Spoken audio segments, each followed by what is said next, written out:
여러분 안녕하십니까? 모처럼 먹구름이 물러가면서 파란 하늘이 드러나고 공기까지 깨끗해진 5월의 첫 휴일, 여러분 어떻게 보내셨습니까? 간간히 찬바람이 불기도 했지만 도심 주변의 산과 들은 거리두기 속에서도 봄을 한가운데서 만끽하려는 나들이객들로 붐볐습니다. 김진호 기자가 취재했습니다. 능선을 따라 퍼져나가는 계룡산 국립공원의 푸르름이 한결 짙어졌습니다. 울창한 나무 사이 내리쬐는 햇살 아래 연두빛 수풀을 배경으로 산행객들의 가벼운 발길이 이어집니다. 일상에서 벗어나 자연 속을 걸으며 맑은 공기를 한껏 들이키는 것만으로도 코로나19에 지친 마음이 깨끗하게 치유됩니다. 코로나 생활이 너무 길어져서 답답했는데 주말을 맞아 저희 등산 동호회 분들하고 수통골에서 등산을 했거든요. 그래서 봄 기운도 만끽하면서 너무 상쾌한 하루였습니다. 어제 내린 비로 촉촉하게 습기를 머금은 농촌의 들녘은 더 바빠졌습니다. 밭가리로 땅심을 도도 만든 고랑 위에 한 해 농사의 싹을 내려놓는 농부의 손길에는 정성이 한가득입니다. 이제 막 모종을 옮겨 심었을 뿐인데 표정에서는 벌써 풍성한 결실에 대한 설레임이 묻어납니다. 병충해가 좀 안 걸리게 잘 수확을 해서 우리 자식들 또 친지들 나눠주고 싶고 이런 뭐 감자나 뭐 이런 게 다 수확이 잘 되어서 풍년이 들었으면 좋죠. 쾌청한 하늘이 드러나고 바람까지 선선해 산과들 어디서나 계절의 여왕 5월을 제대로 느낄 수 있었던 하루였습니다. TJB 김진호입니다. 코로나19 집단 감염이 발생한 대전의 노인 요양시설에서 입소자 1명이 추가 감염돼 누적 확진자 수가 19명으로 늘었습니다. 대전시는 요양시설 입소자인 90대 A씨가 폐렴 증세를 보여 병원에 입원한 뒤 실시한 두 번째 코로나19 검사에서 양성으로 판명됐다고 밝혔습니다. 충남 아산에서는 초등학생 2명이 확진돼 방역당국이 해당 학교의 학생과 교직원 300여 명에 대한 전수 검사에 들어갔습니다. 또 함께 감염된 이 초등학생의 부모를 매개로 중학생 1명이 양성 판정을 받는 등 오늘 충남에서 7명, 대전에서 5명의 신규 확진자가 추가됐습니다. 꼬막하면 전남 벌교로 통하는데요. 실제로 생산량의 90%가 남해산일 정도로 꼬막은 남해의 대표적 해산물입니다. 그런데 이 꼬막을 서해안에서도 생산하기 위해 충남 연구팀이 도내 지역을 찾아 시험 양식을 하고 있습니다. 강진원 기자가 보도합니다. 1cm 남짓한 작은 새끼 조개들이 천수만 갯벌 여기저기에 뿌려집니다.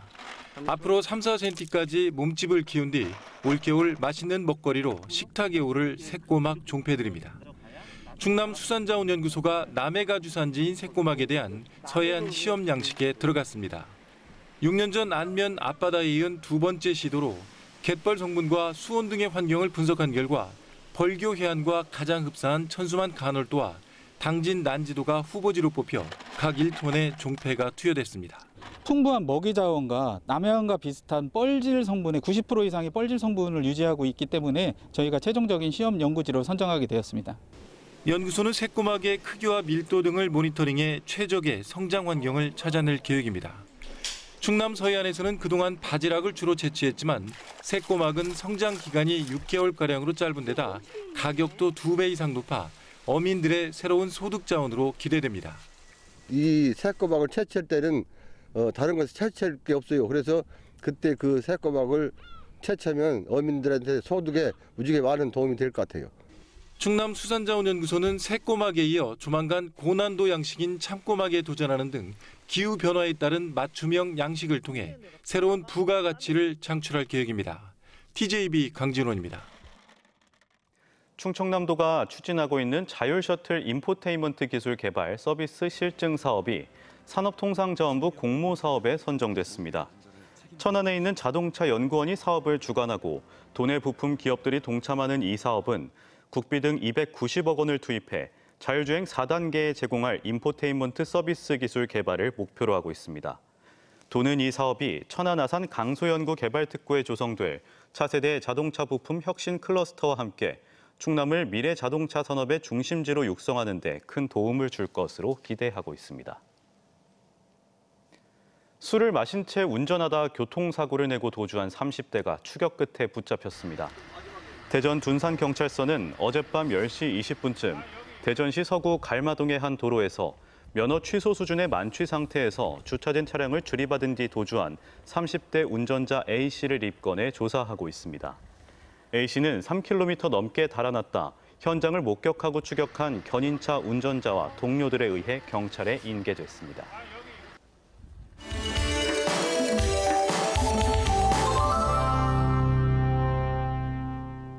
코로나 4차 대유행에 대한 불안감 속에 최근 약국이나 인터넷에서 코로나19 자가검사 키트 판매가 시작됐습니다. 의료진의 도움 없이 스스로 검체를 채취하고 결과까지 직접 확인해야 하는 만큼 주의사항을 반드시 지켜야 합니다. 이중선 개건의학 전문 기자가 닥터리포트에서 자세히 알려드립니다. 식품의약품안전처가 조건부 허가를 한 코로나19 자가검사 키트는 휴마시스와 SD 바이오 센서에서 만든 항원 진단 제품 2가지입니다. 약국이나 인터넷으로 처방전 없이 구입할 수 있고 가격은 10,000원 안팎으로 책정됐습니다. 두 키트 모두 항체와 반응하는 항원을 이용해 감염 여부를 확인하는데 개인이 직접 면봉으로 코 안쪽을 긁어 검체를 채취해야 합니다. 때문에 반드시 손을 깨끗이 씻은 뒤 검체 채취가 잘 이루어지도록 면봉을 양쪽 코 속으로 1.5cm 이상 집어넣어 비강 근처에서 10회 정도 흩어줘야 합니다. 비인도 안쪽 깊숙이 찔러 넣는 거에 비해서는 통증이 덜하긴 하지만 코로나 바이러스 자체가 하계도 쪽에 좀 더 많이 존재를 하기 때문에 그 진단의 민감도나 특이도에 있어서는 사실 자가진단 키트가 조금 낮을 수밖에 없습니다. 검체를 채취한 뒤 이를 시약과 희석해 검사용 장비에 떨어뜨려 결과를 확인하는데 이때도 주의가 필요합니다. 용액을 너무 많이 떨어뜨리면 오류가 생길 수 있는 만큼 서너 방울 정도가 적당합니다. 결과는 보통 15분 정도 지나면 확인할 수 있는데 대조선과 검사선 두 줄이 모두 보이면 양성, 대조선 한 줄만 보이면 음성입니다.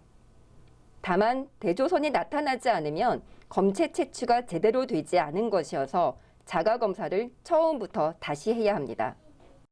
T에서만 반응이 나온다든지 C에서 반응이 나오지 않은 경우에는 검사자가 검사를 잘못 진행한 경우입니다. 그래서 이 결과는 판정 불가의 결과이기 때문에 다시 키트를 재구매하셔서 검사를 시행하셔야 합니다. 현재 두 제품의 민감도, 즉 확진자를 양성으로 판별하는 비율은 90% 정도로 확진자 10명 가운데 1명은 음성으로 판별할 가능성이 있다는 얘기입니다. 아울러 검사자에 따라 다양한 변수가 생길 수 있다는 점도 자가검사 키트 결과를 맹신해선 안 되는 이유입니다. 때문에 자가검사 결과 음성이 나왔더라도 코로나19 증상이 있거나 확진자와 역학적 연관성이 높은 경우 반드시 선별진료소를 찾아 PCR 검사를 받아야 한다고 방역당국은 강조합니다. TJB 닥터리포트 이중선입니다.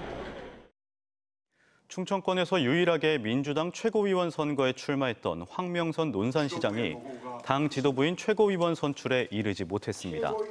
황명선 논산시장은 오늘 열린 민주당 전당대회에서 전국 대의원 투표 45%, 권리당원 투표 40%, 일반 국민 여론조사 10%, 일반 당원 여론조사 5%를 합산 반영한 결과 10.89%를 기록해 7명의 후보 중 5명을 뽑는 최고위원 명단에 들지 못했습니다. 국민의힘 홍문표 의원은 내일 오전 국회에서 기자회견을 열고 국민의힘 당대표 출마를 공식화할 예정입니다. 충청남도는 내포 신도시내 첨단 산업단지를 통과하는 왕복 4차선 도로 1.5km 구간을 오는 5일부터 개통하기로 했다고 밝혔습니다. 신도시 내 보조 간선도로 역할을 하는 이 도로가 개통되면 산업단지 입주기업과 주민들의 홍성 방향 출퇴근 시간이 5분가량 단축될 것으로 보입니다. 도는 또 홍성역과 홍석 종합터미널을 잇는 첨단 산업단지 진입도로 개설 공사도 내년 2월까지 모두 마무리하기로 했습니다. 충남 소방대원들이 신고를 받고 출동해 제거한 벌집 수가 하루 평균 155개에 이르는 것으로 나타났습니다.